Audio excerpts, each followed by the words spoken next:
Should be live. Everybody, welcome to the Mark Whippito now bi-weekly fan club.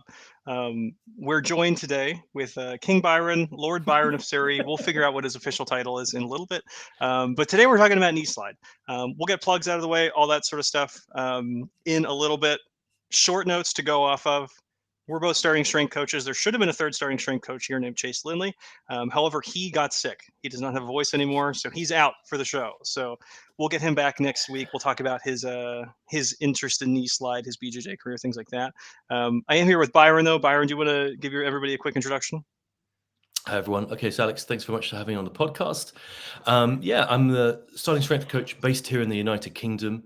I am just south of London in the county of Surrey. I travel all throughout the UK to run camps and run events and help folks all over the UK and Ireland. I'm going to continue to do so this year. So there'll be more events, and probably the best way to sort of find out what's going on is to come to my website if you need to see dates, or contact me if you need coaching in the UK, strengthrevolution.org, strengthrevolution, R-E-V, revolution.org. And that's me. Do you have a specialty? If someone were to say, like, what are you best at with coaching, or like, who are you best at working with? Would you have a firm answer for that, or is it just in terms of a demographic? Yeah. Is it, like married but lonely middle-aged women who pay for your company? That's happened. What? I'm sure it's happened. I think the thing is, Alex, because I'm sort of like looking after the UK, the other UK SSC, Carl, is away. He's traveling extensively. So I'm really sort of holding the fort over here. So I just don't have a luxury of like any particular demographic. So there's been, in the last like month or so, like I coached someone on Saturday. He's 12 years old. That's like my youngest person I've coached. Squatting, doing a really good job. Pressing, doing a really good job. Got him starting on the deadlift. Tubbs, if you're watching, really good work, man. That's great. Tubbs. And then Tubbs. Fantastic. But the Tubbses of this world are a bit more few and far between. Mostly, the people I see, I would say, are sort of 35 through to 55. Okay. Oldest person I've helped is in their 80s. Presumably men, right? Men and women, yeah. Okay, so what's the split for you? I would say it's probably still around about 70% around guys. That's good. 30%, yeah. That's a high girl percentage, I think. Really?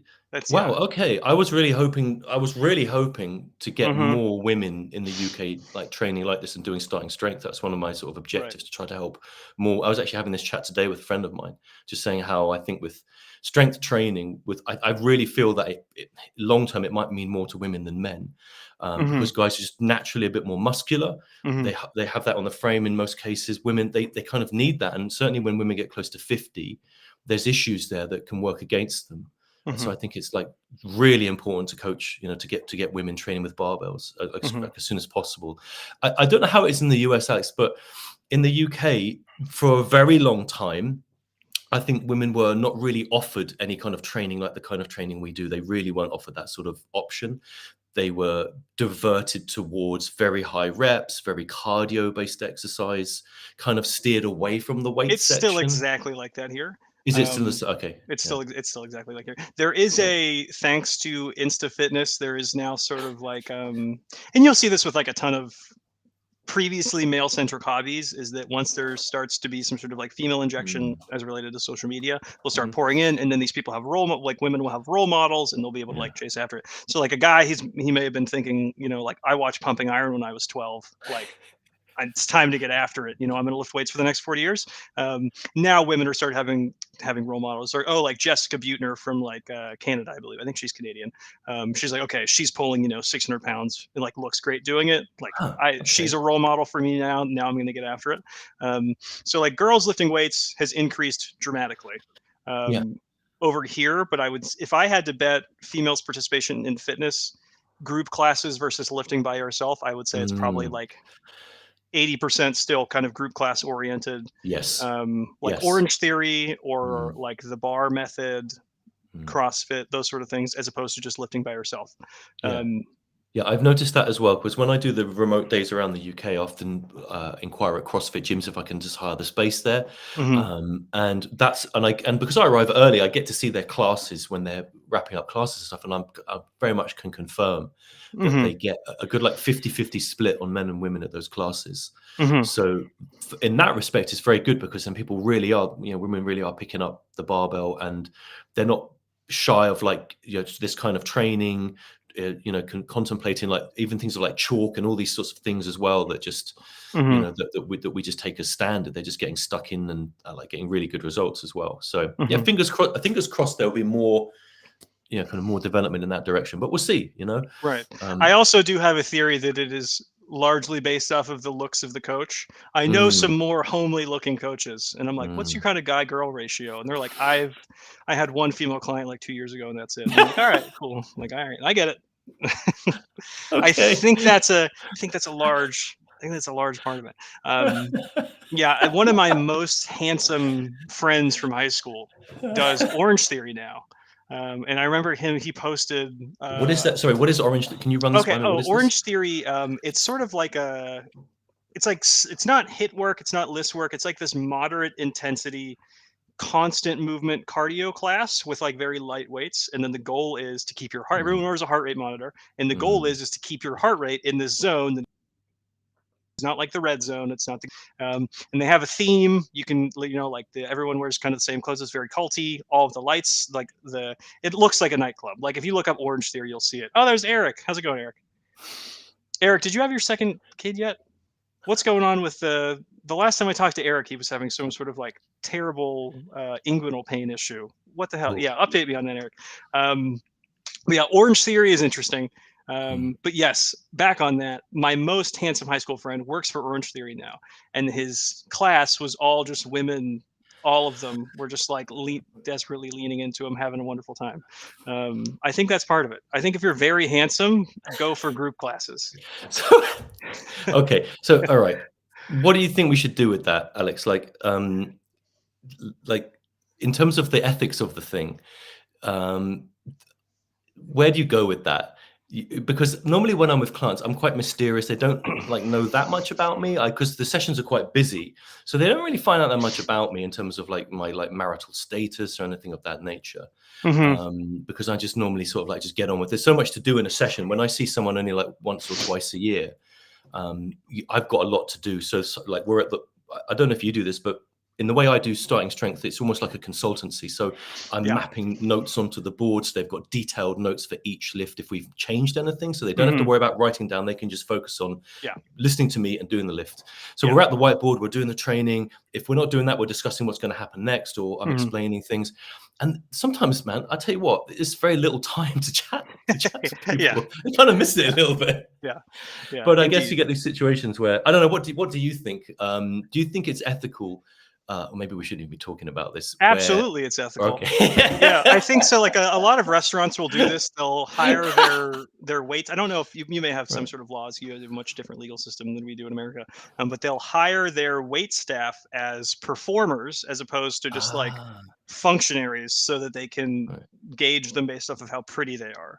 So if you hired them and you're like, oh, okay, you're just a food service worker, and you can't necessarily fire Mm, someone because they're ugly and the customers aren't enjoying their presence. In America, oftentimes at many restaurants, they will hire them as performers who right. just also serve this. I'm a huge fan of it. Luckily, I am not in the looks industry.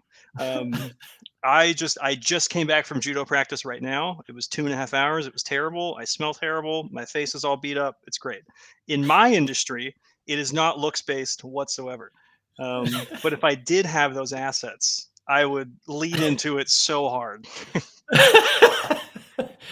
You would immediately just start. If I were you, Byron, it would be like a middle-aged female Right. starting strength clinic constantly. Okay. All right. Women would Okay. love that. Yeah. Okay. Right. That's Fine. your So I next need to business just idea. yeah. Okay. So I'll Yeah. think about this around the UK. Yeah. Do you know? I got Get to some tell you good this, right? headshots. I tell you, It'll be good. I don't know if I should say this on this podcast, actually. I think it's funny. I think it's funny. I don't want anyone to get upset if I say this, but I was once talking to one of my clients who's a bit of a joker, and I was saying about, I've got this idea to get around the UK and to see people either one-to-one or something separately in the camps. But at the time I was planning these like one-to-one days. I was saying to Chris, I'm gonna turn up. We're gonna book in a slot time. People can book in for that, and come and see me. It's gonna be a relatively decent price, so they will get good value for money. And then I'll appear at the next city like that. And he basically said, so basically, Byron, you're like some kind of like high class escort or something. Yeah. It's like, God damn it. Yeah, when people see the rates, that's what they say. Yeah. Oh God. Okay. Yeah. So consultant, right. Yes. People say consultant or consultant. We do that. Exactly. Yeah. But I do tell people I'm like a traveling circus clown. I go places and teach people party tricks. And then congrats to Eric on the 8-month-old. Hey. Eric, my wife she's 10 weeks pregnant now, so that's cool. I'll be joining the dad club pretty soon, so that's nice. You're going to be joining the insomnia group, I think. Eric, I bet so how is sleep going, Eric? Yeah, how is sleep going? Yeah, that's going to be yeah. Do you think it's true that testosterone diminishes? It does, absolutely, it does. Yeah, there's a tremendous amount of data on it. Yeah. Okay, we should probably get to the main topic of the show. Oh yeah, we're talking about knee slide. I got in trouble. I got in trouble for suggesting so much that the torso angle could be a corrective factor in knee slide, as in getting more vertical. So we're going to cover knee slide. What the hell is it? Why does it matter? What are the theoretical cases for knee slide? What's the easy case? What's the hard case? Things like that. Just do what you have to do. Yeah, I'm sure it's going to be super easy. I think everybody's just blowing it out of proportion. That's what I've been telling everybody. I'm like, it's probably the easiest thing. All right, these are some plugs. Those are my 2 favorite quotes. Knee position. Okay, so we're talking knee slide here. The thing we have to think about is, so we're begging the question, or we're assuming the premise that knee slide is a problem. So for knee slide to be a problem, we have to have some sort of argument as to what optimal knee position is. Byron, did you already glance through this? Like, look at this right now. I'm just sort of having a look here, but how about the question of why are we even worried about knee slide or knee movement or improper knee movement, or why are we even worried about it? I think it's a good let's back it up even more of a step. What are the consequences? That's like 2 slides from now, man. Oh shit, sorry. Oh my God, you gotta control yourself, buddy. Okay, sorry about that. Okay, yeah. So basically, we need to establish, positive. We're putting out a positive argument for what optimal knee position is. Where would you say optimal knee position is, Byron? It's going to be over the shoe. It's going to be the tip of the knee is going to be close, probably to somewhere around the tip of the shoe, depending on the person. Sometimes it's going to be a little bit further forward. Sometimes forward. Yeah. But I don't know. I don't want to like jump ahead here, but no, that's good. That's good. Because there's a way I like to deal with this for people to very quickly, if they're training by themselves, to know very quickly roughly what their knees are going to look like and they're at the bottom of the squat. If you don't mind me, I'll say it now, Alex, just so we can get a handle on it. Yeah. Yep. So if you have Starting Strength, the blue book, 3rd edition, you turn to pages 43, 45 of the book, and you'll see a bunch of images of lifters squatting down at the bottom of the squat. They've got their elbows inside of their knees. They're stationary at the bottom of the squat, and they've got the knees shoved out.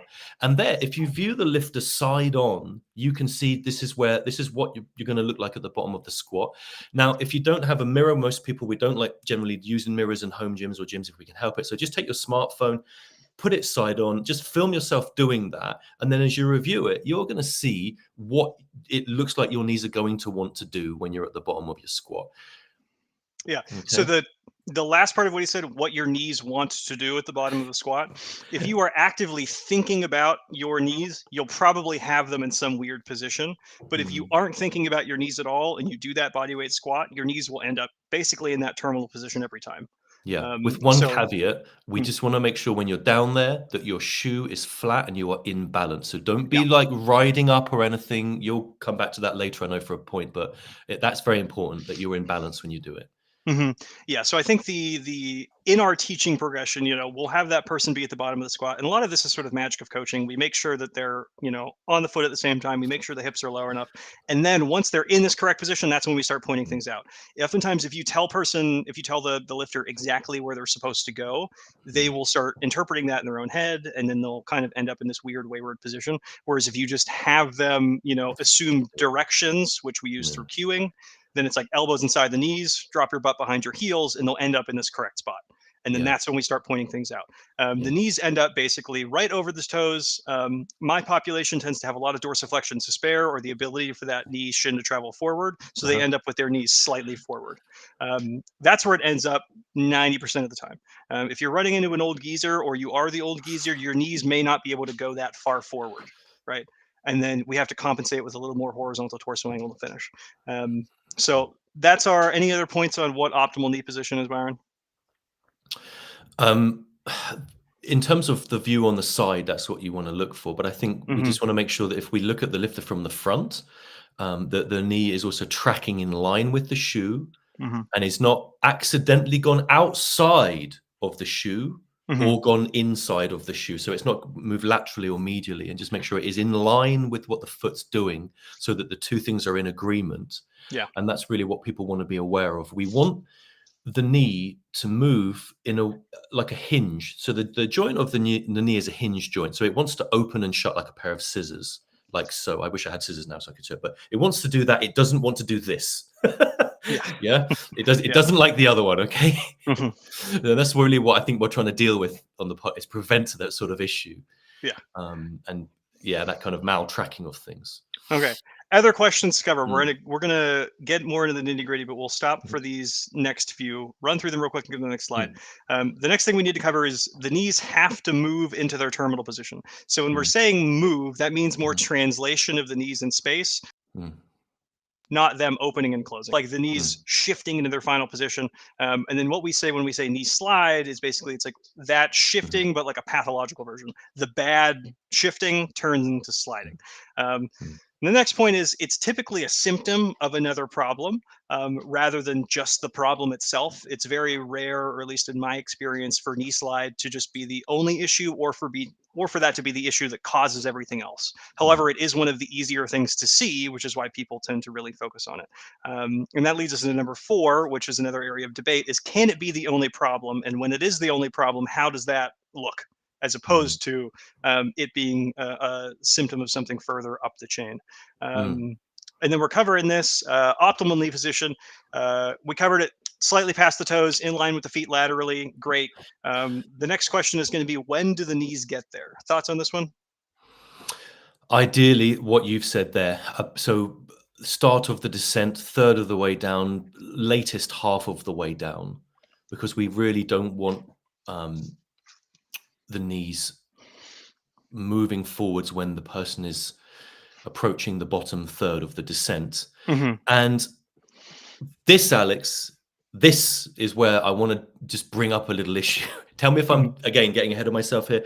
But one of the things I've noticed in the last 12 months of coaching is that people are good. They've listened to the podcast. They've heard Rip talk about this. And they've heard the line, butt back, hips back, reach your butt back, that kind of thing. They save that to the hard drive. And what can sometimes happen here as a consequence of this is they're so focused on this, is they get a movement that I describe as a 1-2 movement. And what I mean by that is they're so focused on butt back, they go butt back 1, and then they start the descent. The knees haven't gone anywhere. And then they're like, oh, and now the knees 2. Yeah, that's the 1-2. So it's like a delay on the knees being triggered to move into position. Yeah. And this is one of the most common models for knee slide, is the knees being held backwards overly long. Eric's on the Eric is a personal trainer. He's a coach as well. Exactly. Yeah, he's seen it many times as well. So this is one of the things. So basically, like, the concern as to when they get there, or our positive argument that the knees should arrive at their terminal position a third of the way down, at the latest, half the way down. Is knee slide fake news? I think a lot of it is actually fake news, Nick. I think actually a good amount of it is. The more athletic the person is, the more knee slide is fake news. that's the shortest argument I would have. You know, like if I'm dealing with someone who's very athletic and very springy, and they'll be like, you try to describe knee slide to them, and they'll be like, oh, I'm just getting more bounce out of my calves. You know, like I can do that. I'm athletic and springy enough to do that. Where it's like I need a little more gas. I can get a little pop out of my calves. If you say that to a 65-year-old man, he's going to be like, what? I haven't felt springy in the past 4 decades. You know, if you say we're going to get a little bit of a pop, it's probably like something that's probably not good. Yes, it could be a sound you. His hamstring is torn. He's prolapsed. Yeah. He's we don't want that pop. Yeah. And then Eric. So again, it normally does overcorrect. So it's like the knees crash forward. They're really late, and then that person's model of hip drive is almost always the hips shoving back and up, and then the knees leave. You know, the quads have vacated the arena. The knee slide is real for me.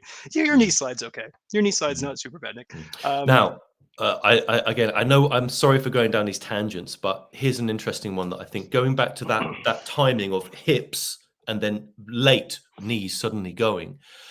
I don't think the lifter knows they're doing this. I think it's unconscious. Yeah. That's almost one that, you know, you bring it to their attention, and that's in another slide. Amazing. Okay. He loves it. It's amazing. Is that, you know, sometimes a lot of these things are just like you bring it to the person's attention, and if they have the requisite, you know, motor ability, sometimes, you know, a lot of coaching is just telling someone something and saying, hey, can you not do that? And they'll be like, all right, I won't do that. You know, I thought that was correct before. All right. So we're getting back to the when do they get their thing? About a third of the way down. Some people, it's more like half the way down. The next point here being dorsiflexion concern. Dorsiflexion is how much your knee can go forward. Good. Okay? That's why I'm glad you said that. Yeah. Right. Yeah. So basically, like if you're just if you just think, you know, you're in the squat, rock back a lot so that your shins are almost vertical, and it's a really bad point to balance, and then let them rock as far forward as they can get. If you have really loose ankles, some people can get crazy far forward. Some people, they can go forward a few inches, and then their terminal point for dorsiflexion is, you know, still 1.5 to 2 inches behind the knee. It just really depends. You know, older, stiffer people, they won't have as much. Younger, more limber people will have more. Now, the next point here, this is a little bit of a trickier one. Does segment length or femur length relate to when the knees arrive in their terminal position? I've noticed that for people who have really long legs, it should take them longer for the knees to get into their terminal position, because they have to lean over so dramatically. You know, so like longer femurs, relatively shorter torso, they have to lean over a lot. And then as that knee's getting into the terminal position, this is my knee, they really either have to lean over fast as hell, or they just have to kind of let the whole thing shift. Any thoughts on that one? I agree with you. Sometimes it feels like the knees are never going to get into position on, you know, on certain builds. And so you kind of have to take that into account, because I think as a coach, like there's a level of situation where we have to accept that's what it's going to look like for that person. Might be a bit outside of what we're used to normally seeing. Yeah. And so there, if you start going down a frustrated cue rabbit hole, you're kind of wind up the lifter if you're not careful, because it's just not going to happen how you've seen it happen with other people. So I've seen less of those, if I've been honest with you, Alex. I'm aware of it. I'm glad you dealt with this one, but yeah, I know they're out there. Yeah. The what you said there about like some things, that's just the way they look. You know, you don't go up to some guy's face and be like, hey, you got to work on that. Some people just have like body morphology, and it's just going to present the way it presents. One of the big sort of filters and screens for coaches is like, you'll meet some guy who just has terrible shoulder mobility. He can kind of get back to like here at most, and then his back is really rounded. Generally, these people are a little more overweight. They have this big rounded sort of back. Yes. You're not going to get them into a good low bar position. You could yell at them for 30 minutes to get a good low bar position, and it's physically not going to happen. You know, you'd have to dislocate their shoulders, tell their parents to feed them better food 45 years ago. So, you know, you just have to accept certain things and roll with it, and then do some changes. Sometimes these things are similar to that. You know, if someone has really bad dorsiflexion, like it's going to take some time.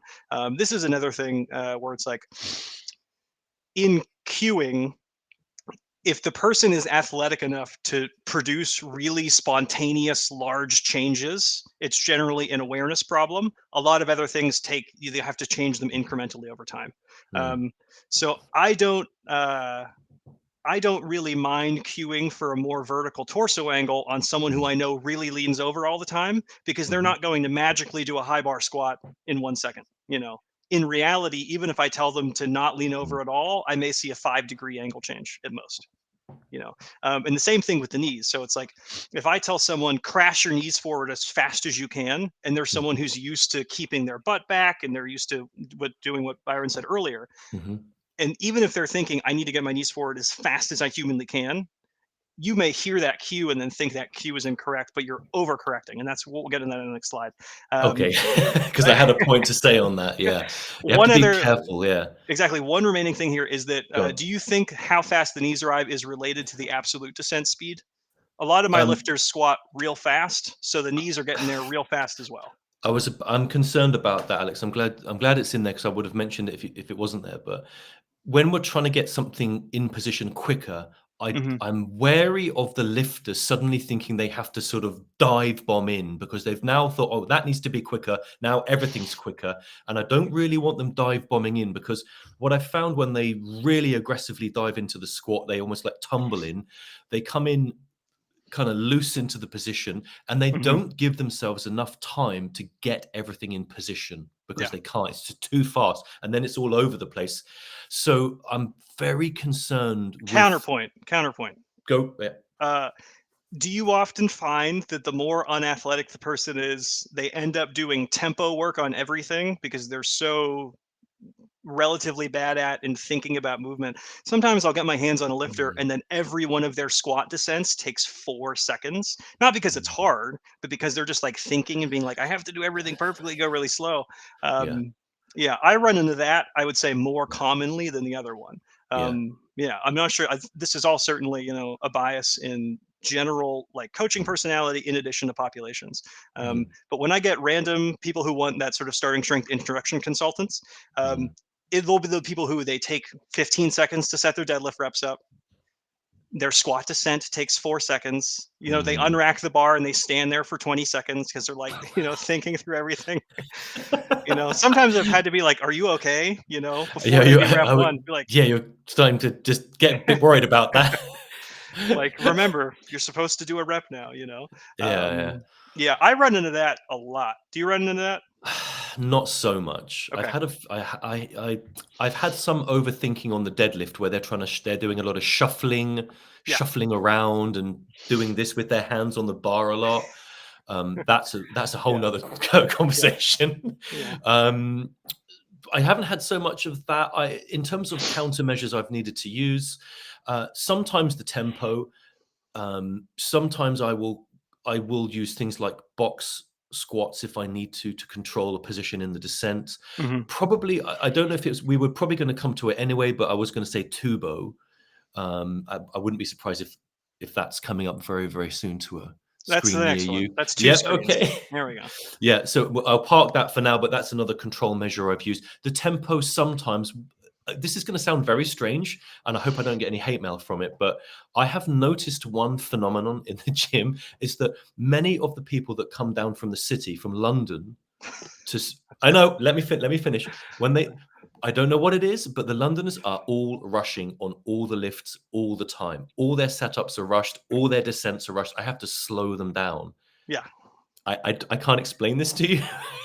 But it's just a thing I've noticed. Just a personality difference, I think that's probably very real, because there's some sort of like socially mimeticized idea that exercise needs to be kind of pumpy and tempo-y, and from what they see in their gym culture. I'm sure there's some explanation for that. I'm sure that's very real. A thing of the city, just the nature of the even because when I drive in London, when I've done it, it's a different, it's like an aggressive form of driving. It's much more like dominant. And I'm out in the countryside, so we're just like the seats really reclined, and it's very slow. Yeah, we have that in our walking pace. My wife is from New York, and then the times that I visited New York and we kind of walked around, it's like everybody's like at a power walking competition. And I'm like, what the fuck is going on here? Slow down, guys. Like, I physically can't walk at this pace. Is your wife elbow barging? Yeah, it's a very different culture. I'm sure that's very real. I love stereotyping. I love profiling. So as much of that as you can put out is probably going to be good. I'm sure we've got plenty more ideas. Plenty more to come up. People from London squat quickly. All right, so what essentially is the problem? Now we'll start defining why this is really bad. Points 2 is particularly good for this. But let's just say, knee slide, it's undesirable. It's pushing the toes or pushing past the toes in that knee position. So, our knees arrived in this optimal position, and then it sags forward of that position. Or sometimes we'll refer to knee slide as it looks awkward in the descent. This one's harder to define. This is generally when people hold their knees back for too long, and then during that bottom 2/3 of the descent, it's just kind of slowly shifting forward the entire way. Those are kind of the two most common models for it. And then we can say, what does this do? Because you can say, all right, well, then they're doing that, but you're just saying this phenomena is bad without, giving us an underlying argument as to why. The two primary ones are it's going to be it's changing the balance point, right? So as we're putting more mass forward in the midfoot, the center of pressure is going to shift onto the front of the foot. Generally always onto the toes, and then this is bad mechanically. We don't want that center of pressure away from the physical middle of the foot. And then the second thing is that we can say this changes the torso angle, and again, it generally changes it to be more vertical, though there are cases it can make it more horizontal. That's the tricky one. So if we just take our normal kind of static view of a lifter, this is their torso, this is their knees down here, the hips are kind of over here. If I let those knees come forward to keep the bar over the middle of the foot, they'll have to get more vertical, right? So the more the knees come forward, the more the torso has to get vertical. And then we say that's bad for criteria because we want that work distributed a little bit differently, right? And the criteria, it's our 4 criteria from starting strength. So we want to use more muscle mass. So we argue that it's better to lean over, get a more horizontal torso angle, but the knees come back for that. So we could say that argument, it may be neutral mechanically because the same amount of work is being done and the balance point is staying the same, but it's bad for our argumented criteria. Whereas the balance point changing is bad just mechanically, just in general. Yeah. I think, Alex, we should go into some of those points a little bit because I've understood everything you've said, but I can see how some people would be lost by some of the technical aspect of that, even with your handy dance moves. Yeah, exactly. Yeah. If we had a real editor, there would be a snazzy thing there. Chase. Yeah. Okay. So that's kind of our short bit. Which part do you want to dig into it chronologically? Which one do you want to dig into first? Well, so what we're doing here, for everyone looking at this information, is we're basically identifying that there's two kind of issues at play here. One is anatomical, okay, and the other one is of the physics of the thing, of the mechanics of the movement, and we need to certainly resolve the mechanical one because there's no getting around the fact that when we're dealing with this, we've got to be in balance. Oh, is Yama going to make an appearance? Oh, of course. I was taking the tape off of my fingers, and then he really likes to eat my hand tape. That's great. And where are the cookies under the bed? Has he already checked for that, or are you going to do that? So this hotel that I'm in has like metal walls, so that nothing can go under the bed. So it's like the bed frame, and there's like a metal skirt around it. Fine. So he can't get under the bed this time. So we're good. All right. Oh my god. So what I say to people when we're dealing with the squat and trying to contemplate and understand this, in a standing position with your squat stance, so heels underneath your shoulders and your toes, Yama can show us, toes out to 30 degrees. Once we've got into that stance there, if we keep the legs straight and you just start hinging forwards at the hips and you start leaning forwards with a straight leg, you're going to immediately feel the weight movement in the foot is coming forwards and you're going to get onto your toes, right? That's awesome that you can do that. He's on a diet of plastics only. So yeah, you can straight away feel the consequence. If you start leaning forward and the knees do not move, you're immediately alerted to the problem in the foot. You'll feel it right away. Weight's going forward. You know you're going to fall if you carry on. And we can do a similar thing going backwards as well. So if you keep yourself too upright and you start squatting down and too much of the mass of the body gets behind the balance of the shoe, you're going to go backwards. And so this starts to bring the technical information of the blue book to real life when people can experience it like that, doing these drills. So I think that's one of the first things to realize is that balance is non-negotiable. It's not even like we would like to have it. It's like an absolute. We just have to have this, or we don't have a lift that's in control, and we're in a position of risk if we carry on, in that fashion. At least, worst case scenario, it's just not optimal. Is a nice way of saying it, but down the line problems. Yeah, so we have to solve for that problem. So therefore, the segments of the body, including the knees, the femurs, etc., the large bone of the leg, the upper part of the leg, these have to be in position at the right time. Otherwise, the segments of the body simply will not be in the correct position to maintain balance going downwards and coming back upwards. And then you really are in trouble. Yeah, So there's very that. clear arguments Yeah. for efficiency. Yeah. And then the other one where it's like, okay, well, some people in a knee slide discussion, they'll bring up very athletic people like Clarence Kennedy, who like uses knee slide to his advantage. Like I was saying that earlier, and more athletic people, you can find a pop out of your calves, and then that can help you in the squat. You can use that rebound if you're really good at it. And then he's good enough at kind of modulating his torso angle to get super deep, keep everything on the middle of the foot. His balance point is over the middle foot, the entire goddamn time, but he uses that knee slide as a separate tool. And this is why for B, it's necessarily bad for like the criteria, because it's like someone could say, well, theoretically, if you're athletic enough, you could get a bounce out of using knee slide, similar to how we sort of use that bounce in the press. It's actually very similar. But then we say it's bad for criteria. So we have, it's bad for our arguments as to why the lift to the lifts a certain way. So we have it, from both sides, which is why we say like knee slide is an issue for most lifters. Like 99 out of 100 times. It's pretty rare to find someone who can use it adeptly. Yeah. Have you ever dealt with someone who's gone like and done like 100 air squats really quickly, and what they've then said to you how their legs feel like the next day or two? Have you had a description from someone who's done that? Not necessarily. No, I don't think so. Because one of the things that's like when I've had people that have done that, had that kind of experience in some kind of class of some sort, is they'll often say the front of the knee, around the top of the kneecap, that kind of area there, it feels sore. Okay. So whereas there is the case there that there may be a population who can use this phenomenon you're describing of like some kind of extra bounce from the knees, and I see how seductive that could be. Anything that gives us a little advantage and mechanically, I get it, right?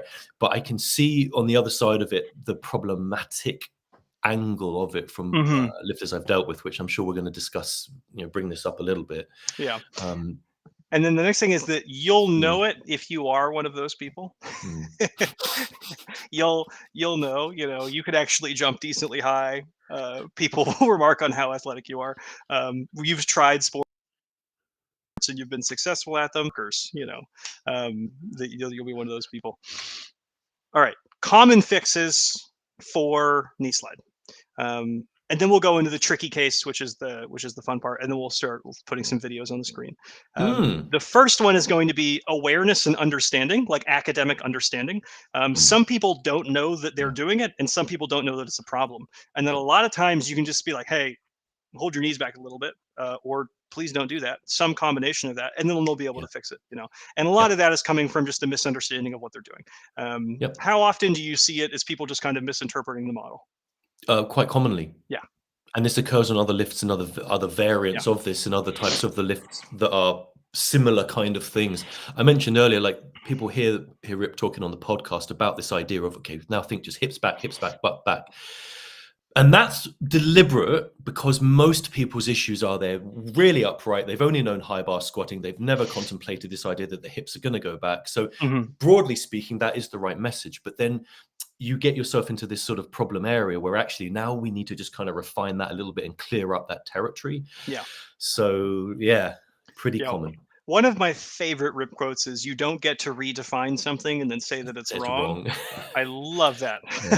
It's incredibly salient for a tremendous amount of political items, in addition to, it's really just any sort of argumentation. If we could imagine Rip arguing with the sophists in Socrates in ancient Athens, that would be really nice. But yeah, so if you misinterpret something, something and then do it wrong, and then being like, hey, I had a really bad experience with this, there is some onus on the person explaining it, because it's like, all right, well, then you didn't explain it well enough for this guy. But also, like, fuck that guy. I don't like, it's not my responsibility to make sure that everyone understands everything perfectly in a broad public message. So when you're doing these broad public messages, you're just trying to catch as many things as you can. And then for most people, that's going to be lean the hell over, shove your ass back as much as you can. Get your knees out. All these fundamental things. Exactly. Yes. And then for someone who that's their first experience with it, they may misinterpret it. And then, you have it in both directions. They may have held the knees back and then the knees crash forward. And then that's your knee slide.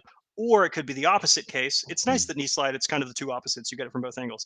And then the other version is it's a very vertical high bar squatter and their knees are just sagging forward the entire time. So for both of those people, you kind of just have to explain them what to do, and then they can generally fix it. Now, the next thing I like to divide this into is sort of where you're paying attention to. So the relevant areas, I think, are like the knees and the torso. And then the torso kind of comes in with the hips as well. Like if you tell them to pay attention to their elbows, it's not going to fix anything. The moving parts that we're focusing on are really the knees and the torso. When you are cueing someone to correct some sort of knee slide issue, where do you tend to pay attention to? Where are you getting them to focus on? Again, it depends exactly what I'm seeing on this one, Alex. It depends exactly. Let's just shoot from the hip, make wild, irresponsible statements. Yeah. So if it's the 1-2 drill I spoke about earlier, I'll just say go knees earlier, hips and knees together. If that doesn't work, I'll say go knees first. Knees first, and then I'll even start slapping them. So I'll go up to I say pause, I stop them at the top, and I'll go up to the front of the quad. I say, okay, slap them there. I'm doing it now. And just tap them there, give them a tactile cue, and then I'll step away, and then off they go there. I also think sometimes just visually showing them as well. So if we've done a set of 5, I have a rack the bar. I say, okay, look at me, and I'll show them what they're doing wrong, so they can see it in me, and they'll say, and this is what I want it to look like. And I just make sure they can see the difference between those two things. To me, in coaching, that's important because once the lifter's walked out of the gym, in my philosophy on coaching, Alex, is that I want the knowledge to go with them. Like I don't want them to go and go, oh, I didn't really understand. I sort of knew what he was saying. I'm like, no. I want them to know that if they look at their training videos, like in 2 months' time, they see the thing. Oh, I want them to think I know exactly what Byron would say. So that's kind of my protocol with it. I don't bring the tubo in right away. For me, that is a countermeasure that I use. And what is a tubo? The tubo. So tubo is an external device that we can place close to the lifter, and it is essentially an object that is usually a block of wood, a solid, fairly heavy block of wood. You don't have to use that if you're training at home. Tubo itself, TUBO, it stands for terribly useful block of wood. It's not very sexy. I think it's great. I think it's great as well. It's not very high tech. Yeah. I know, terribly useful block of wood. But it really is useful. Like there's no, that's not an exaggeration. What it does is it means that you can place that object in front of the lifter, typically in front of the shoe, and it acts as a device that can help control the position of the knee. And I don't know how you like to use it, but I've got a couple of different ways I can use it. One of those ways is once your knee is out and it contacts the device, you are not allowed to push it over. You are to imagine it's like a concrete wall. And once the knee's on there, you are leaning over, you are butt back, and you're sitting down into it. So I can use it as a stopping mechanism.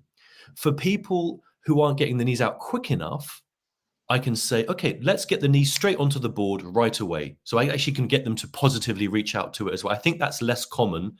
And I don't know if everyone in starting strength would agree with me with using it that way. That is another way as well.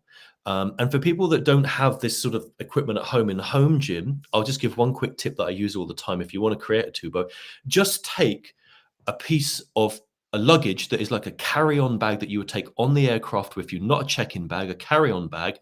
Fill it with old towels or old shirt. Put some weight in it. Most of those bags are about the height of your knee, and that will do as a fine tubo. Put that on the ground. There's your tubo. Done. Interesting. Yeah, I don't think I've ever. So in America, I think we have a Home Depot or a Lowe's with wood in it. Everybody has trees. Everybody has saws. Yeah, I don't know.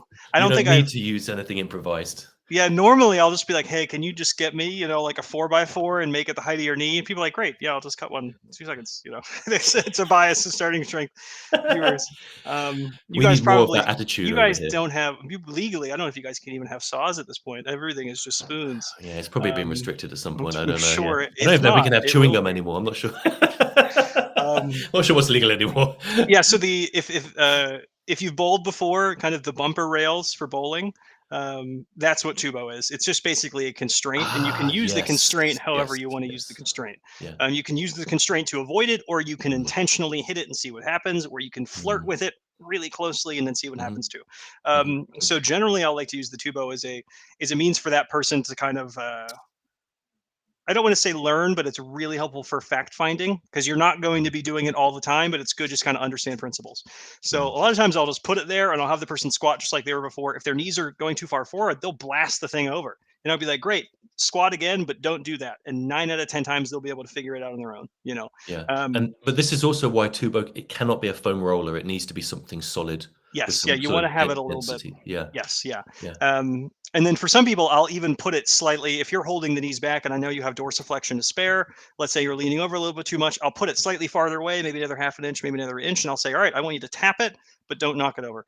And then for some people who are holding their knees back really, really far, it will be blast the thing over as hard as you can. I want you to punch the tubo over Yeah. immediately, and I'll make sure it's too Interesting. close, you know, Yeah. and then it'll be too close. They'll hit it and their knees will be in the right spot. Right. So it's a way of basically saying, it's like, I need you to, I'm trying to put your brain into this external object. I'm trying to have you think about where your knees are in space. Because a lot of people just aren't thinking about their knees. And then that's why we have these errors in it. So we do have like the overcorrection version. What do I have here?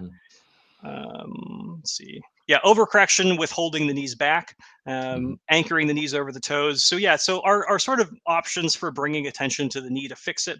For the people who are really knee sliding persistently the whole time, I'll tell them just don't let your knees go forward at all, and normally it'll kind of correct into a good middle ground.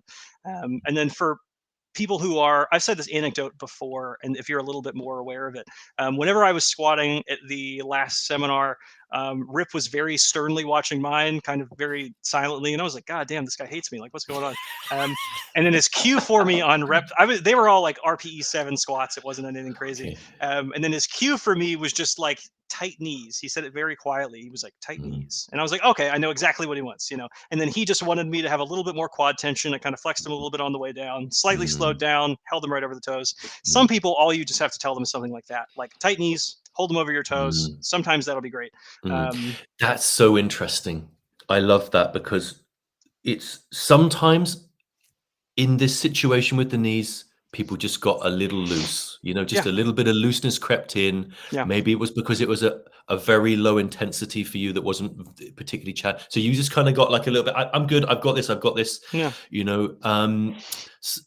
But again, I see it with the crew who likes to dive bomb in, you know, just that little bit of like loss of like attention to detail, and that stay tight, knees out firmly, that kind of thing. Just control your knees, just putting their attention in there. That's all it needs, just that Put little your brain bit of in your refinement. knees. Yep. Yeah. Just the tiniest bit.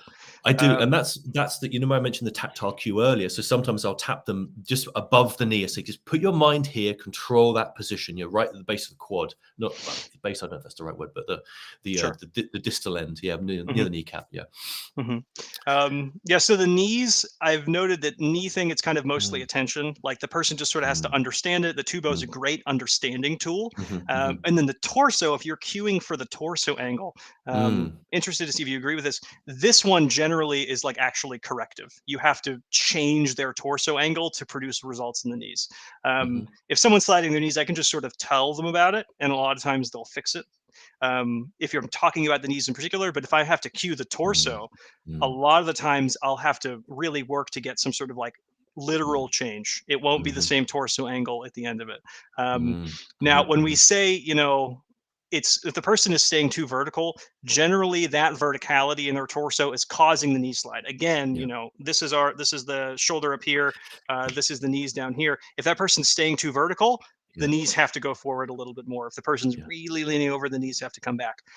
So I've noticed if someone is thinking staying vertical and they're staying so vertical, that's causal. That's sort of the primary cause that's causing that knee slide. Do you agree with that? Yeah, so that we have to put the mind into the part of the body that we need them to associate with. So we will now disassociate from the talk of the knees and the legs, and it will be a chest down, lean over.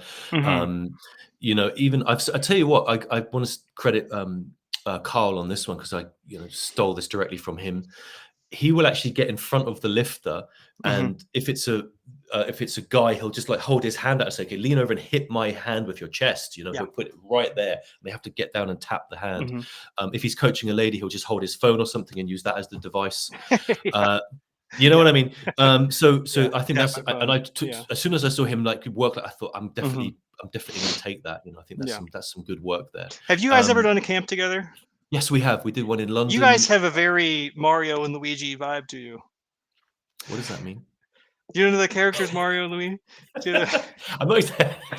Because one's taller and thinner, and then the other one's shorter and rounder. Okay. Look that Yeah, up. we did. Yeah, Yeah, don't worry yeah, about we've done. Yes, yes, we did one in London. it. Yeah, Um, that's a good combo.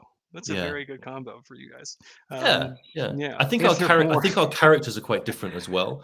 Yeah. So there's the people get like a different sort of, you know, a difference there as well, which, you know, works for different people. You know, so there's we definitely have that. But right now, Carl, I don't know where he is. I think he's in Sweden or Finland or somewhere. Amazing.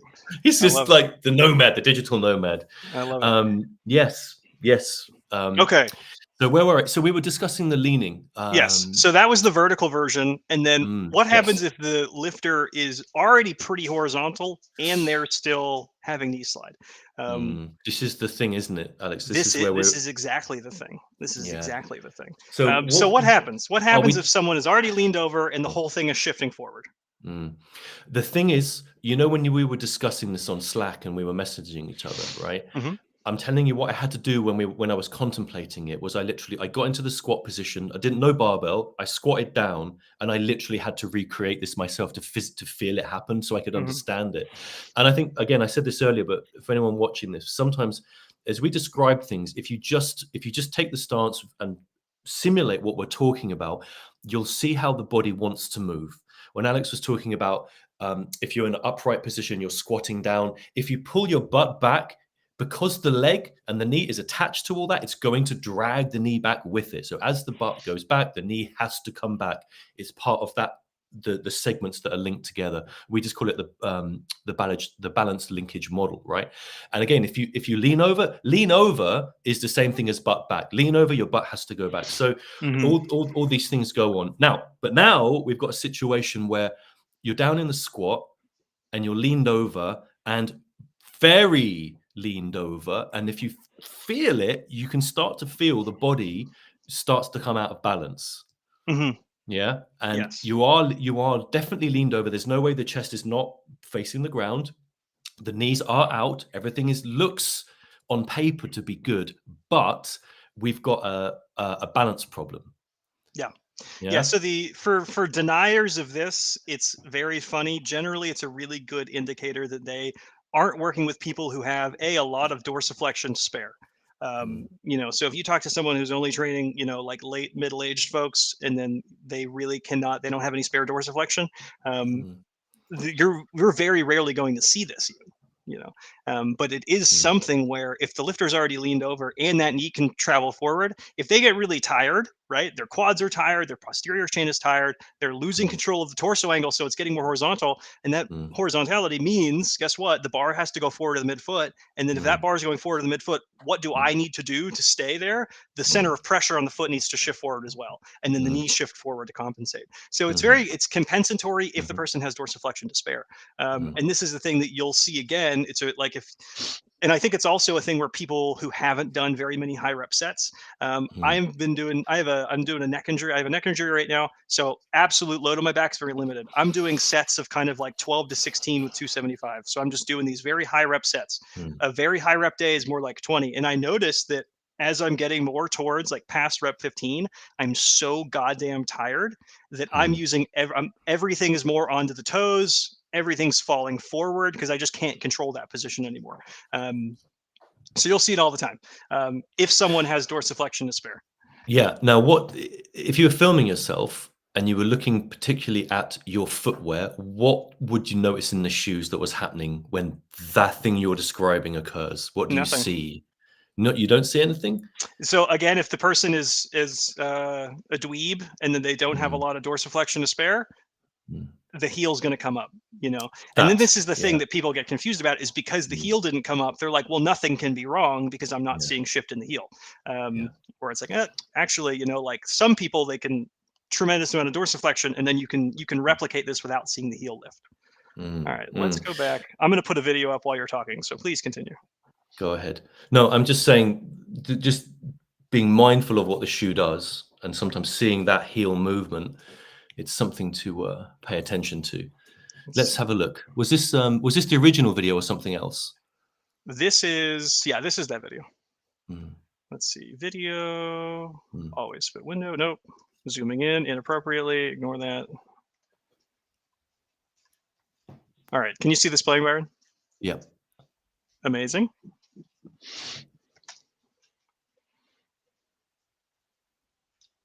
We're on to rep 2. So she leaned over first. So this is a good indicator. This is going to be a very leany person. Yeah. She's on the toes. Yeah. Yeah. And see the knee position as well there, how far it is there.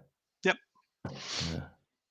I intentionally didn't watch this for like months because I wanted to see this again with fresh eyes. So this is the first time I've watched this in a good bit. And I'm seeing a lot of the knees moving inwards as well, some medial movement there. I think that's kind of fake news. It's a little bit of a nothing burger most of the time. I don't know if you guys use those phrases in in Britain nowadays. Do you notice what happens to a back angle when that occurs? When the knees move medially, do you see how the back angle collapses a little bit there? Yeah. Yeah. It's a very presentable or clear fatigue pattern, excuse me. Yeah. Yeah. Okay. So if you're watching this video, what would you say are the primary problems? How would you go about addressing them? Where would you sort of like, categorize this issue as, or what would you categorize this issue as? Well, so I think what I'm seeing on the way down, oh, hang on, let's just let her get into this. If you want me to pause it, I'll pause it. Yeah. So there's the knee slide there. Hopefully everyone can see it. The forward movement of the knees. Can you just back up the tape just a fraction? Like, so will it let you do that? There. So that last little section is what we're discussing. So she's very close to the bottom or at the bottom, and then you get that little kind of jabbing forwards. I'm hoping everyone can see that. So that's the sort of thing a starting strength coach will notice is that pop there. And on the way up, I think we would notice that the back is becoming horizontal as well. Yeah. That issue there. Yeah. So this version of knee slide has her clearly, or her balance is clearly on the toes, right? So this isn't the version, because again, let's say, remember, we have kind of two primary versions. One of them being the knees are being held back really far, and then they crash forward. This definitely isn't that. This isn't that. This isn't the 1-2. This isn't the 1-2. This is not that at all. No, she's going hips and knees together. Yeah. Yeah. Yeah, so this is the other version. And this is the third rep of the set.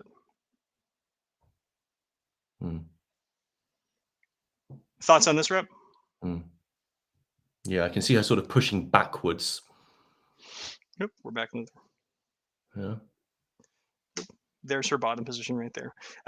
So seeing this, it's very possible she has some minor heel lift in her shoe. Sometimes the shoe stays down because it's stiff, but then her heel comes up slightly in the shoe itself. It's very possible there's some minor heel lift. But when I'm seeing this, the lifter's clearly on the toes and they're already very leaned over. So what exactly do we need to think about? How would you cue her out of this situation? Well, the thing here, Alex, is that do you think she's got any further to lean over? No. No, this is the thing. This is the thing. To lean over more. This is the thing, right? So the tendency is like, is there any more room? This woman, is there any? Her chest is absolutely pointing downwards. The knees are out, the toes are out. She's definitely leaned over. She's got nothing more to give on that lean. If she were to, that's where I think if she was now to tilt forwards even more, I think that's when the shoe is going to come up and the whole thing's going to go forward and probably end up on the pins. Do you agree with that? Yeah, absolutely. Yeah. So like to lean over more, you'd either, and let's just assume she can keep good back extension and things like that. The bar literally again, so she's at peak dorsiflexion right now. Her knee cannot get any farther forward. Okay. Right. So if she leans over more, the bar is just moving forward of the midfoot even more. Yeah. So this is the thing, right? We're discussing the rotation of the person. Think of the entire person in this clip that Alex has hit pause on. Think of everything moving from the shoe now, so that everything is solid. Okay, everything is stationary, and you're actually going to see the whole lifter move forwards like the little action toys. Yeah, she's in that position, and you just tilt forwards. The shoe's going to come up. That's what we're talking about. Will happen if she continues to go forwards. All right. It's interesting because sometimes when we see a lifter who, if they come down too upright and the knees jabbing forwards, we'll say lean over. There we will use lean over to bring the knee back, because again, as the butt goes back, the knee comes back with it, as I discussed earlier. But we can't use that here. Even though the knee's coming forward, we can't ask her to lean forward anymore because of what we just discussed. She's going to go forwards. All right. Yeah. I hope everyone's with me with what I'm saying there, because I realize I don't know if they can visualize it. Oh, it's an amazing description. Okay. I understand it completely. So that's I know, how I know. Everyone because because I can see there's a lot going on with thinking about all these segments. Exactly. Yeah. So, and then one thing that I would like to note here on this, Yeah. I'll pause this again on this third rep. Right here, even on her ascent, the center of pressure in her foot, so her balance point is still clearly on the toes. It's still very clearly on the toes. So like if I were to say, okay, you know, this lifter, Susie, whatever, she's been on her toes as it gets more fatiguing. It's very possible this is the last set of the day. The first rep was pretty good. She pulled it back over the midfoot, right? Ideally, it's not terribly consequential if the person pops forward slightly and then pulls it back over the middle of the foot. In some situations, you'll have someone sag forward onto the toes and then just stay there, right? And then that's what this sort of ascent looks like. And then you get the very horizontal back, chronically on the toes. Yeah, she's still on the toes the whole time. And another thing you can do there, Alex, is if people are having trouble seeing it, can you pause her on the bottom for a second? Yeah. Just pause her at the bottom. Right there. Now, here's what we'll do. You see where the back of her leggings are, where her butt is, and you see where the rail is that's right next to it, that rail, the rear left rail of the rack. So if we use the rail as a kind of a visual marker, and now you'll see that her butt is going to go backwards in that direction. So if you hit play on the tape now, look at her move backwards. There, do you see it? So do you see now the butt is no longer in position? It's now going back. Hopefully everyone can see it from that position there. Yeah. And this is a really good frame to pause on, because sometimes, you know, if you were to look at this, it doesn't look like her knees have gone that far back, but they were so far forward that, you know, even as she's shoving her butt back, she can still be on her toes and the knees haven't completely evacuated. When you see someone doing like a true good morning squat, and then Eric said this as well, he was like, yeah, when this happens, it's usually followed by a good morning on the ascent. When that happens, the knees shoot backwards so much that the torso angle becomes super horizontal. Right. Hers were so far forward that she's still tilted. She's still tilted onto her toes. And then this is just like an interesting case of knee slide where, you know, you could cue her like lean over more. Don't knee slide. You know, you could cue her with like the traditional set, but it's not going to be productive. And then the gentleman, and you'd soon know, because it wouldn't do anything. Exactly. Yeah, it wouldn't do anything. So you generate the cues, and you could even do variants of the cues, but I don't think you'd still see the same pattern. So we have to do what you're leading to is we have to do the one thing we think we should never have to do. No. Go ahead, Alex. Say it. Well. But for some forensics on this for the crowd, the gentleman who posted this was like, hey, she can control it when she's using the tubo, right? And then I've gone through all the knee slide cues and it's not working. And it's like, okay, well, if you've tried the normal things, try something different. But the thing, and you'll notice this with lifters who have a lot of dorsiflexion, they can just kind of put their knees wherever, is that if you give them a hard constraint like the tubo, they'll recognize it and then they'll be able to control it. But you can't squat with the tubo for every rep. So we need her to think about something else. So like if the tubo as a physical constraint works, we know she has the physical capacity to do it. I know that she can do it hypothetically. Then if she pays attention to the knees and it doesn't work, then I need to move somewhere else. If I tell her to push her hips back or lean over and it doesn't work, then we need to try something else. And then that's what leads us to this third point, which is pull your damn chest up, you know. You said it. Yeah. And it's not even necessarily, it's not oftentimes, like you're not going to expect, let's see, is this working? I need to find my slideshow to put back up. Continue talking, Byron, please. Yeah. While I figure this out. I'm so glad you said it. Yeah. You made a point also because you're not culpable now, so you're like he said. If there's like a lightning bolt that comes down now, like Exactly, we lost Alex. You made a good point about the tubo very quickly. You said can't use it forever. Yeah. Yeah, and maybe clarify that, because sometimes people think we can use it, but there's times when we don't want to use it, and ultimately we do, you know, the squat is done without tubo in the grand scheme of things.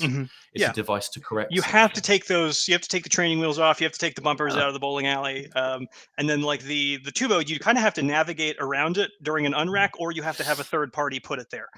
So if you're taking you have 455 out and you're taking it out for your 1 rep max, or you're rep 18 with 275, and you're like, hey, come put this tubo here. It's not going to work. We need you to be able to control that knee position on your own. And so consequently, a great day for tubo usage is on the light day. If someone is using a light day for their squat, perfect opportunity. Very usable there. Anyway, back to the thing. We're on the slide. Skim through this. What stands out to you? Already leaned over, knees still holding forwards, balance. Are we on panel? Which part? The top or the bottom here? Or whatever one you want to do. Whatever one you want to do. Yeah. Already leaned over.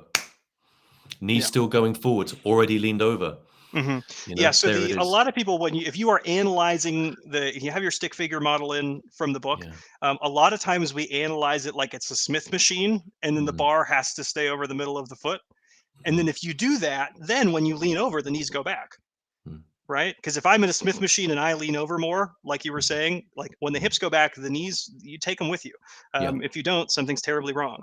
But the bar can translate in space forward and backwards now. So when we're looking at it from this plane, if I'm already super leaned over, right? Like if I say lean over to get the hips back, it's not going to work because the person can just put the bar forward in the midfoot. And I've noticed that this is more of a problem whenever people, they're in this sort of weight range. Like if someone's squatting, 500, they can't put the bar forward in the midfoot. If you do it for a second, you're going to lose it. But whenever people are starting to get into this area where it's like a little bit heavy for them, but they can still manhandle it forward of the midfoot, that's when this shows up. Because cues that may have been working when they were squatting 65 pounds may not work whenever that nice young lady is squatting 95.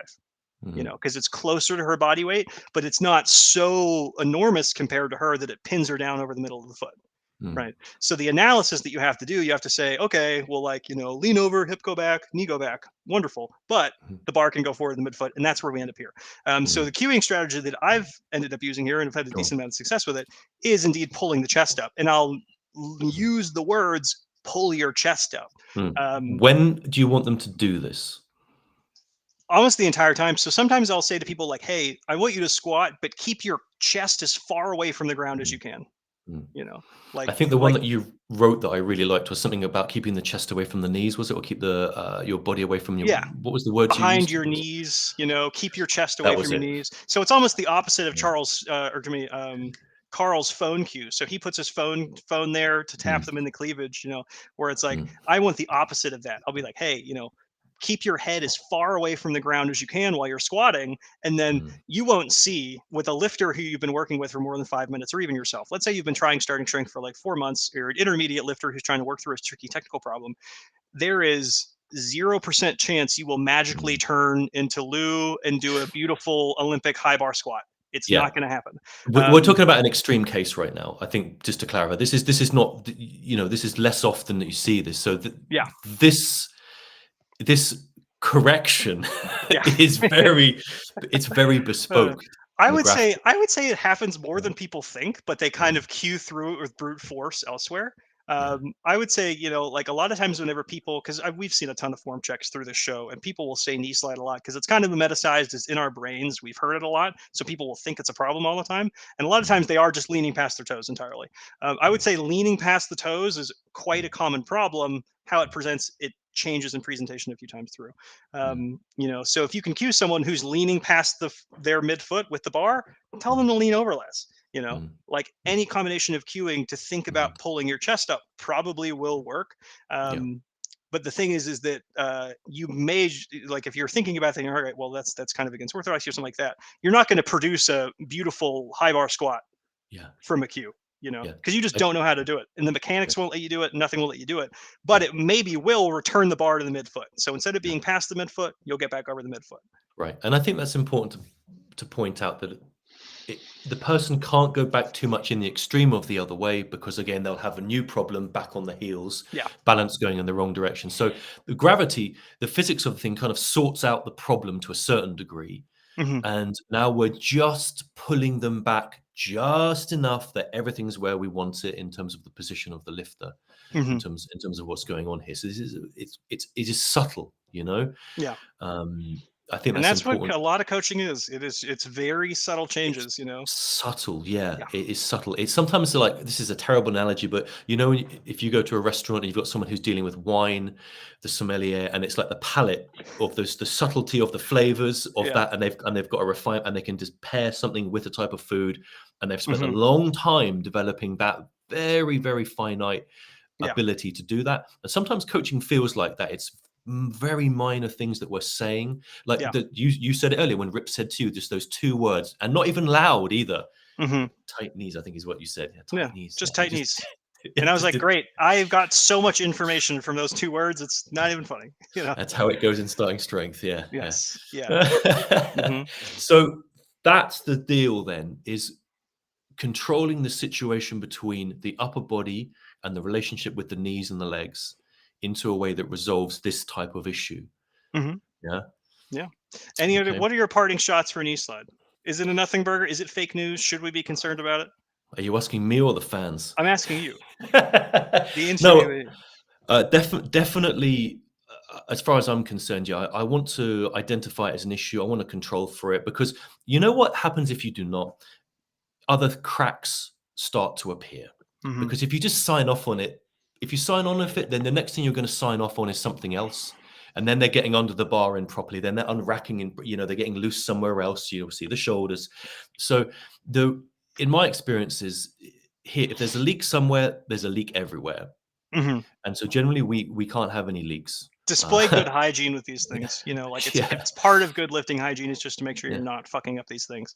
And then also, everybody, Byron made a really good argument that the slippery slope fallacy is indeed not a fallacy, and it's a rule. So everybody pin that down to Byron. I had one other question for you. Do you have a television in your home, Byron? Yes. Do you pay your TV license? Yes. What is the percent of the population who pays their TV license, do you think? I have no idea, but it's probably going to be a fairly high percentage, because they have ways of checking for it. I don't know how that works electronically. Okay. But they have ways of detecting if you are using a television, and if you have not paid it. So there is ways of checking. I always pay it because I like the BBC. I like the service. I like all the content and stuff. So I'm good. I grew up on that. I watch a lot of the documentaries. What if if you just let's say if you get a television in your home just to play you're just playing video games. You're playing your own DVDs. It's not hooked up anywhere else. Do you have to pay your TV license? I'm not sure on that one, because in the respect of that, the license payer's fee, because you can on the internet on your laptop now watch the BBC, and you can now watch that service. So I don't know. I suspect possibly, but I'm not sure on that one. That's a really good question. I don't know. Because then what if you were staying at an Airbnb somewhere? And let's say you've got your laptop with you. Let's say the Airbnb you're staying in does not have a television, but you choose to watch something on your laptop. Now, you're not the owner of the property. So how does that work? I guess you'll probably get sent to jail. This is it, off with his head. Probably going to get sent to jail. Okay. Interesting. So the TV license, that's one of the common American memes when we think of the British, is the TV license, and that you guys need licenses for everything. I'm so disappointed. I thought it would be something to do with cricket. No, we think when people talk about cricket in America, we think that's more of an Indian guy sport. Okay. That's is cricket played at all in America? Is it not? Is it because I suppose baseball is your predominant? Not even. I'm sure there are some weirdos playing cricket in America, but virtually none.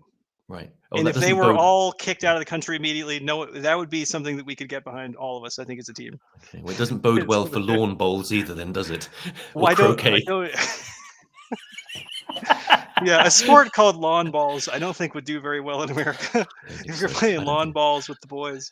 I think that probably means something completely different in the US. Totally different. We had our version of that game, which is now illegal, is called lawn darts. Do you guys know what lawn darts are? No. So it's this big. It's a really good contrast between American and British culture, but it's this big metal dart, and then everyone throws them up in the air, and then people get killed. People were killed by them, which is why they don't sell them anymore. Essentially, you like throw them up in the air and you try to land them really close to something. Or the way Right. that teenage boys would play it is that you throw it up and then the last person to stay wins, or if you run away first, you lose. Oh So no. everyone would throw their darts up and you're like, and then you run away from it, narrowly Yeah. avoiding death. Yeah. There is that eternal risk reward ratio at play in this sort of Yes. thing. Yeah. Yeah. Yeah. Okay. But it's not around anymore. What have you escalated to now? It was Normally like in America. legislated school shootings. Oh, fuck. We're not opening that can of worms up. That's it. That's what we've escalated to. I mean, everybody has their gun with them at all times in America. It's just a thing. Yeah, of course. You know, this guy's around. But yeah, so I think the lawn darts legislation. Lawn darts was a popular game early 2000s, I think late 90s, and then I think it was just legislated out of existence on like the selling end, because you can't just be throwing up giant metal skewers into the air and expecting No, not even at barbecues. No. Not even at barbecues. No. sir. And I think croquet has like a 0% chance of injury Yeah. as compared to like the near 100% chance for lawn darts. Yeah. Yeah. Yeah. I feel like I want to get the data on that. I still feel that I could make a good case for strength training though, in amongst all of these things, like looking at the data. Of course. I still feel strong about what we do, Alex. Don't worry. I'm like, yeah. There's a good case for it. Do you need licenses for anything else? What licenses do you have in interacting with the government? I think that there are mandatory licenses that you require. So you have to have insurance if you're driving. Okay. And Yeah, we have that too. I think also there's another one for employers as well about some kind of liability as well. Did you need anything as a musician? Did you need any sort of government permission to do that? No. But as a musician, you probably want to have liability insurance. And this is, I never ever deployed mine ever, but I did have something like £10 million liability insurance. And this would be for like a very unusual scenario. Like if your speaker crushes a child or something? What is the... Yeah, so that would be a case here. If you were setting up equipment improperly and something malfunctioned and you know something fell on something, that would be a case for it. Honestly, as a musician, as like a concert guitarist, like you're dealing with a rarity. But if you had someone, let's say, who was an entertainer that brought people up on stage as part of their performance, like a juggler or someone working with fire or knives or chainsaws, you know, and now you really want that liability insurance. Yeah, you need your liability. Oh, you want that liability. You need a license for that. Right, so it's like useful, stuff like that. Yeah. Okay, cool. Any other fun facts about Britain that you would like to share? Oh man, there's probably loads. If you give me a run up on this sometime, I'll pull out 3 really cool facts for you at some point on a future cool chat. Cultural facts. Yeah, absolutely. Yeah, I can tell you one. We love talking about the weather. We're always talking about the weather. That's like a really big thing over here. We're discussing. Is there actually a lot of variability in your weather? Yes. I thought it was pretty much always just kind of rainy and gloomy. We always think it's rainy and gloomy there as well. Yeah. Well, I'd be disappointed if you came and you didn't get some of that. Put it that way. I'd feel bad for you if you didn't like have that experience a little bit. You know, sometimes when I was working internationally and I was playing around these other locations, even like if it was locations that were very arid or very hot, you know, and then sometimes I'd go to other locations where one day it would be like really cool place to be, but it would be kind of like gray, like I was in Canada or America, wherever it was, it'd be gray, rainy. I'd actually get a little homesick sometimes. Yeah, that's nice. That's nice. That's very sweet. That's very sweet. So that happened. Yeah. Have you seen the movie Snatch before? With Brad Pitt? Yes. Have you seen Lock, Stock, He's a boxer. I've seen those. Yeah. So a lot of the Guy Ritchie, a lot of early 90s crime movies, all of them were set in London, and all of them had this just gray blue filter on them. Yeah. And then culturally in America, are you sure it was a filter? Are you sure? It may not have been a filter. Even when they were inside, everybody just looks gray and blue. It's no matter what setting it's in. We can do that here. Yes, yeah, it was very interesting. So I think culturally, almost all movies, even like Bond movies, you go, they're doing some sort of London scene, and they just has this filter on it constantly. That's what we think of when we think of the UK. We think of that movie filter where everything is just gray and blue. It's heartwarming to hear you say that. Yeah, there you go. Now you have our American perspective. All right, reach out to Byron at strengthrevolution.org. Is that correct? Yeah, or Instagram, Strength Revolution Coaching. Say hi, and yeah, totally up for doing a Q&A sometime, Alex, if you want, or something of that nature, and just getting everyone's questions in, do some form checks. Yeah, Totally open for all those things. Okay. Yeah, very Reach open out for to that. Byron. Don't reach out to me. All right, everybody.